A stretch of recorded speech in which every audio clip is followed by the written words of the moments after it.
तो जब एक तरफ चाइना के अलावा दूसरी कंट्रियां भी भारत पर आंखें तरेर रही है, महंगाई बढ़ रहा है, ऐसी स्थिति में रक्षा बजट में कटौती करना ये कौन सा न्याय संगत बात है? देश के सबसे बड़े गद्दार हेडगेवार, श्यामा प्रसाद मुखर्जी, सावरकर, गोवलकर और देश का सबसे बड़ा आतंकवादी नाथूराम गोडसे। महात्मा गांधी की हत्या क्यों हुई? अगर गोडसे हिंदू था तो जिन्ना की हत्या करता। मतलब 3 साल से ये अंग्रेजों के साथ मिलकर गांधी जी की हत्या का साजिश रच रहे थे। गोरे अंग्रेजों से समझौता किसने किया? माफीवीर, डरपोक, बुजदिल, कायर सावरकर ने। अरे नरेंद्र मोदी तो बहुत कुछ कह रहे थे। नरेंद्र मोदी तो कह रहे थे भाइयों एवं बहनों, मित्रों, अमेरिका के लोग, जापान के लोग भारत में वीजा के लिए लाइन लग के आएंगे। आ गया क्या? और आप पर थूकता है भारत। आप सुनिए ना, पहले धीरज रखिए, अकबकाइए नहीं।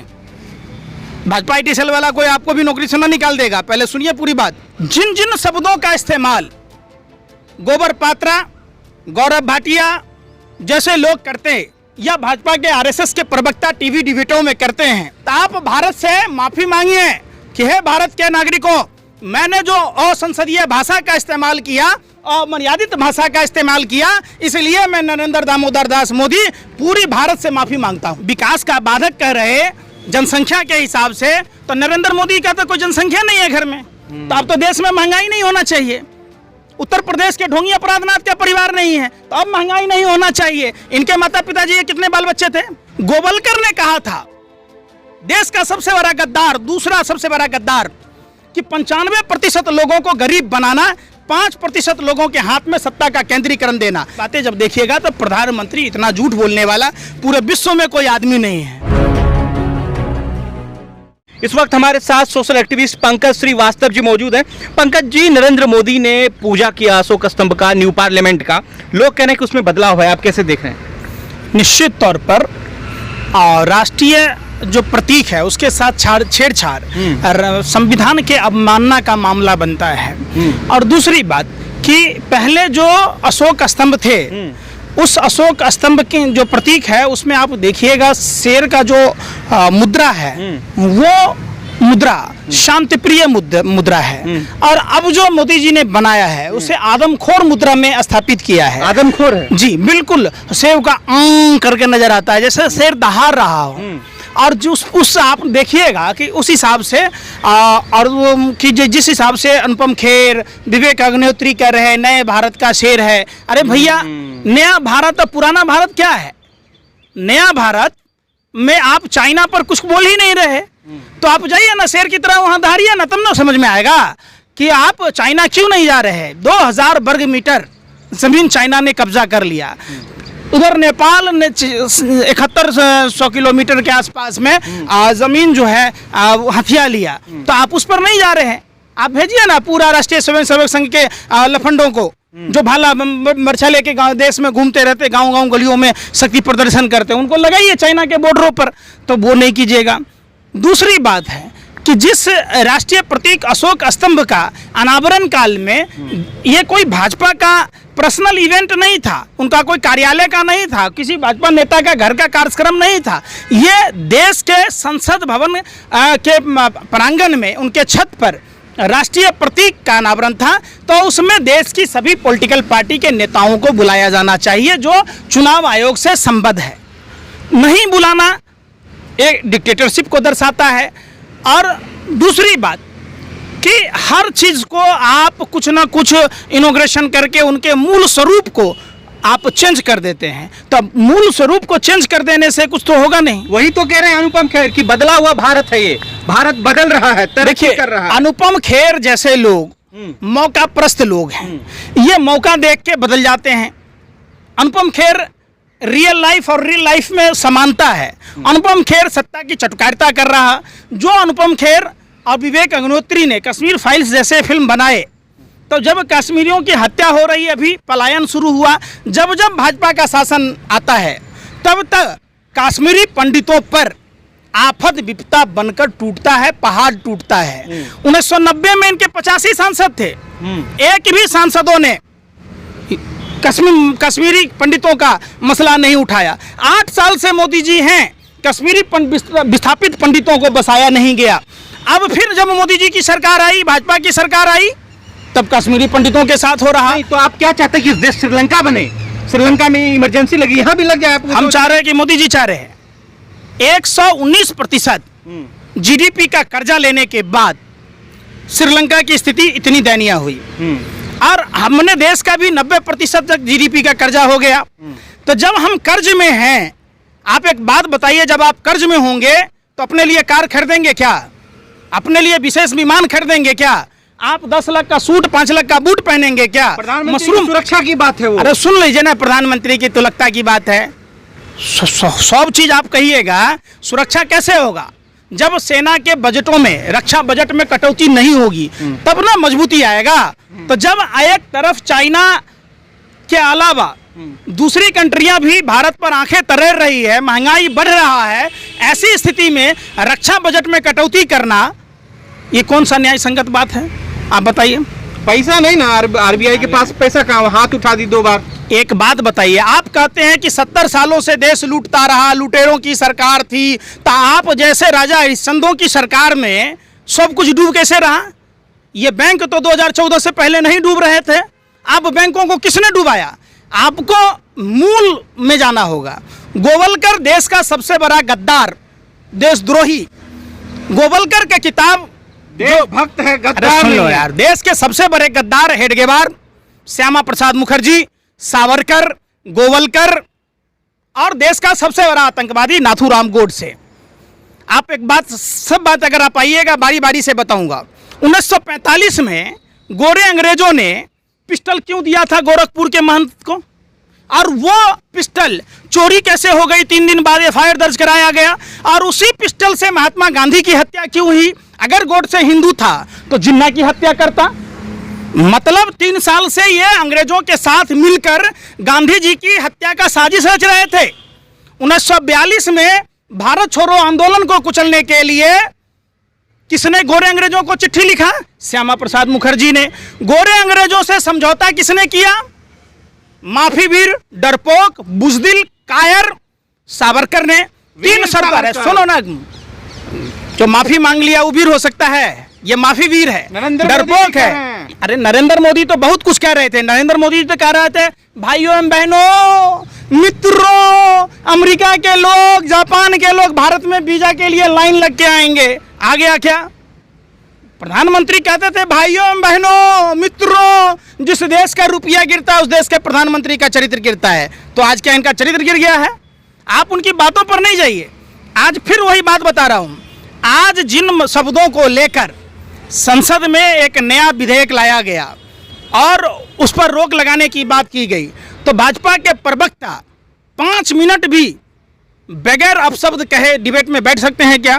और खुद प्रधानमंत्री जी पूर्ववर्ती सरकारों को, पूर्ववर्ती प्रधानमंत्री को, पूर्ववर्ती नेताओं को पता नहीं कैसी कैसी टपोरी भाषाएं बोल चुके हैं, तो ये आपको भी पता है। तो इसका मतलब जब आपको वो भाषा असंसदीय लग रहा है तो आपको आज देश से माफी मांगना चाहिए। जब आप गुजरात के मुख्यमंत्री थे तब तत्कालीन प्रधानमंत्री को आपने क्या क्या नहीं कहा। ये देश पूछता है भारत और आप पर थूकता है भारत। आप सुनिए ना, पहले धीरज रखिए, अकबकाइए नहीं। भाजपा IT सेल वाला कोई आपको भी नौकरी से ना निकाल देगा। पहले सुनिए पूरी बात। जिन जिन शब्दों का इस्तेमाल गोबर पात्रा, गौरव भाटिया जैसे लोग करते हैं या भाजपा के RSS के प्रवक्ता टीवी डिबेटों में करते हैं, आज इनको बुरा लग रहा है। आज ये असंसदीय भाषा हो गया, इस पर रोक लगा रहे। और 2014 से के पहले भी आप बोलते थे और 2022 के पहले भी आप बोल रहे सारी भाषाएं। तो आप एक बात बताइए कि आपको इसका मतलब आत्मग्लानि हुआ ना भाई? तो आप भारत से माफी मांगिए कि हे भारत के नागरिकों, मैंने जो असंसदीय भाषा का इस्तेमाल किया, अमर्यादित भाषा का इस्तेमाल किया, इसलिए मैं नरेंद्र दामोदर दास मोदी पूरी भारत से माफी मांगता हूं। तो नहीं मांगेंगे। नया शो आ रहा है सुधीर चौधरी जी का। अरे सुनिए ना, जी न्यूज में क्या हो जाएगा? पहले के राजा महाराजा भान रखता था राजा के गुणगान में, अब ये देश के दलाल मीडिया के लोग हैं। अब जनसंख्या पर ये कहते हैं अल्लाह की देन है, ऐसा है वैसा है। मुसलमानों, सुनिए, 50 लाख लोगों का सपोर्ट मिला। सुन तो लीजिए, 50 लाख है। ये सारे 2-2 रुपए वाले ट्विटर में हैंडल करने वाले लोग हैं, भाजपा IT सेल के लोग हैं। ये जिन मुसलमानों को विकास का बाधक कह रहे जनसंख्या के हिसाब से, तो नरेंद्र मोदी का तो कोई जनसंख्या नहीं है घर में, तो अब तो देश में महंगाई नहीं होना चाहिए। उत्तर प्रदेश के ढोंगी अपराधनाथ का परिवार नहीं है तो अब महंगाई नहीं होना चाहिए। इनके माता पिताजी के कितने बाल बच्चे थे? उत्तर प्रदेश का मुख्यमंत्री कितने भाई बहन है? तो वो किसका देन है? नरेंद्र मोदी जी कितने भाई बहन हैं? अब आइए आप डाटा पर। यूपी में 152 विधायक ऐसे हैं जिसके 2 से अधिक बच्चे हैं। एक विधायक के तो 8 बच्चे हैं भाजपा के। दूसरा एक जो विधायक है, एक विधायक उसके 7 बच्चे हैं। 8 विधायक ऐसे हैं जिनके 6-6 बच्चे हैं। 15 विधायक ऐसे हैं भाजपा के जिनके 5-5 बच्चे हैं। 44 ऐसे विधायक हैं जिनके 4-4 बच्चे हैं। 83 ऐसे विधायक हैं जिनके 3 बच्चे हैं और 103 ऐसे विधायक हैं जिसके 2 बच्चे हैं। आप बता दीजिए।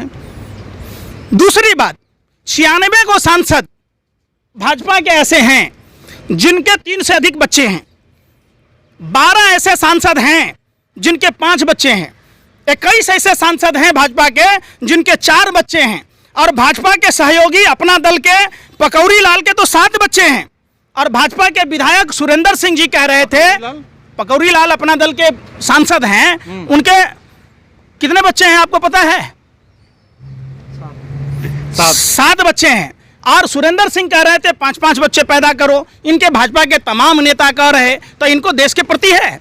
यह नसबंदी कार्यक्रम चला था, उसका ये विरोध कर रहे थे उस समय।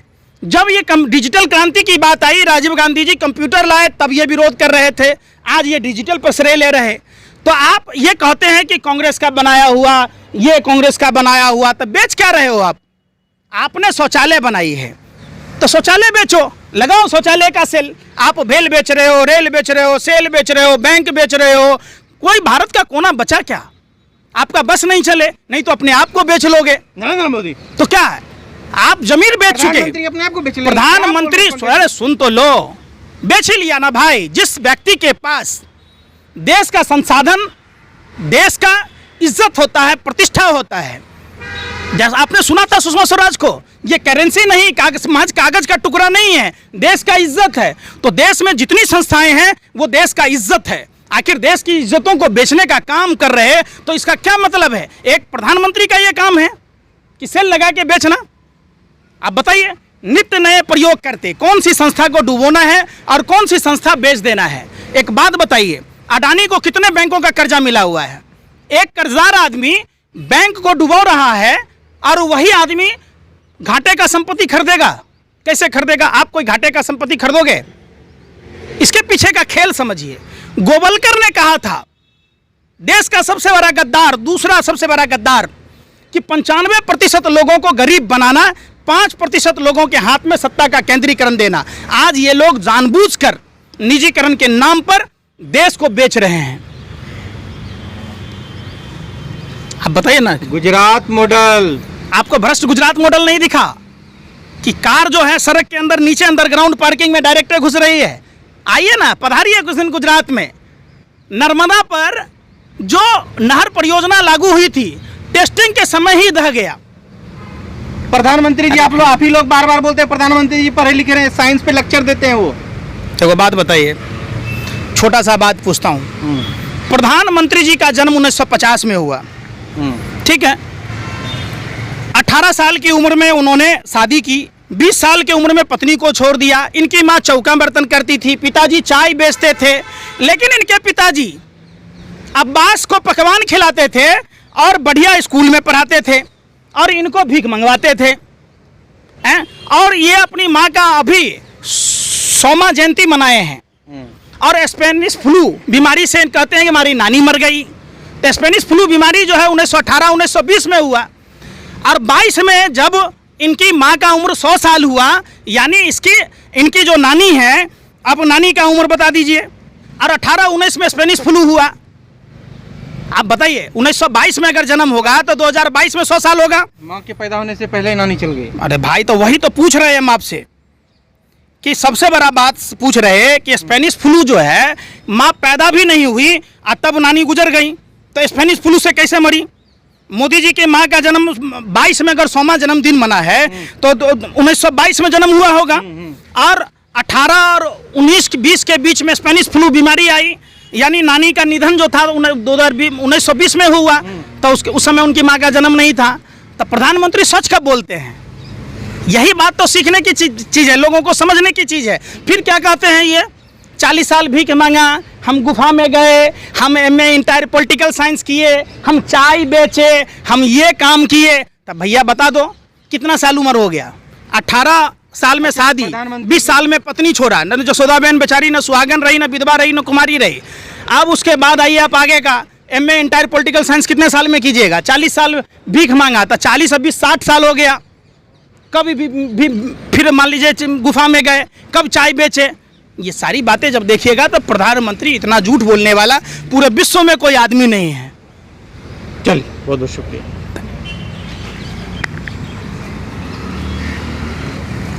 तो क्या है?